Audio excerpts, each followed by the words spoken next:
আমার কাছে কোনো আপডেট নাই সাকিবের ব্যাপারে। তামিমেরটা আসলে আপনার চিফ সিলেক্টর যেই কথা বলেছেন, এখনো কোনো পলিসি নাই। এনসিএলে 4 ছক্কা হাঁকিয়ে রীতিমতো একাই টুর্নামেন্ট গরম করে ফেলছেন তামিম ইকবাল খান।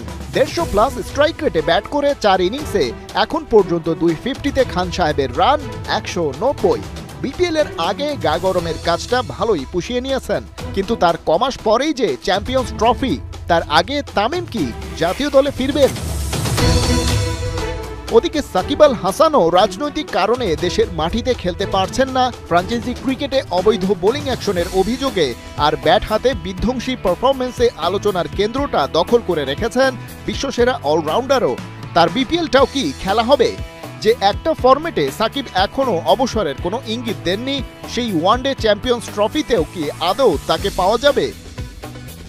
প্রশ্নগুলোর উত্তর কিংবা ইস্যুগুলোর কোনো অগ্রগতি জানতেই শনিবার বিসিবির 16তম সভায় পাখির চোখ করেছিল সবাই।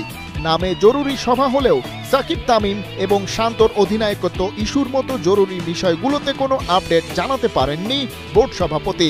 বললেন সেসব নির্বাচকদের কল। সাকিবের ইস্যুটা it's a totally different issue. এটাতে আসলে নতুন করে কিছু না। আপনি জানেন লাস্ট যেই ওয়েস্ট ইন্ডিজে খেলেছি আমরা, ও যে মেন্টাল স্টেটই ছিল না, খেলার মতো যেতে পারে নাই।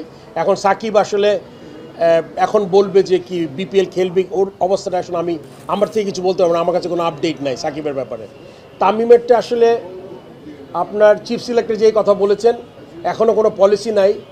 যদি কোনো প্লেয়ার রিটায়ার না করে থাকে আর যদি সিলেক্টরে মনে করে তাকে টিমে দরকার, তখন ওই সিলেকশন কমিটি আসলে ওই প্লেয়ারের সাথে পার্টিকুলার প্লেয়ারের সাথে আলাপ করা দরকার।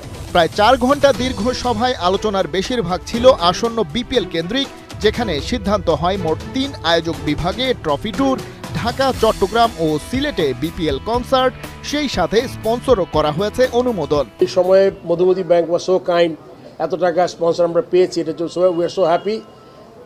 কিন্তু অন্য ক্ষেত্রে কিন্তু স্পন্সর খুব সহজ হচ্ছে না আর কি আমাদের। এটা আমাদের বোর্ড লেভেল হোক বা বিপিএল এর টিমগুলোর জন্য হোক, এগুলো সব বিবেচনায় এনে আমরা এবার একটু সহজ করার চেষ্টা করেছি সব দিক থেকে। এছাড়া কদিন আগে অনূর্ধ্ব 19 এশিয়া কাপ জেতা বাংলাদেশ দলের প্রত্যেককে 3 লাখ টাকা করে বোনাস দেওয়ার ঘোষণা দিয়েছেন বোর্ড সভাপতি। বোনাসের ক্ষেত্রে নারী ক্রিকেটও সামনে পেতে যাচ্ছে অগ্রাধিকার। যে এশিয়া কাপ যে টিমটা চ্যাম্পিয়ন হয়েছে, ওদেরকে প্রত্যেক প্লেয়ার অফিসিয়াল যারা আছে পুরো ফুল স্কোয়াডকে পার পার্সন 3 লাখ টাকা করে আমরা প্রাইজ মানি অ্যানাউন্স করেছি।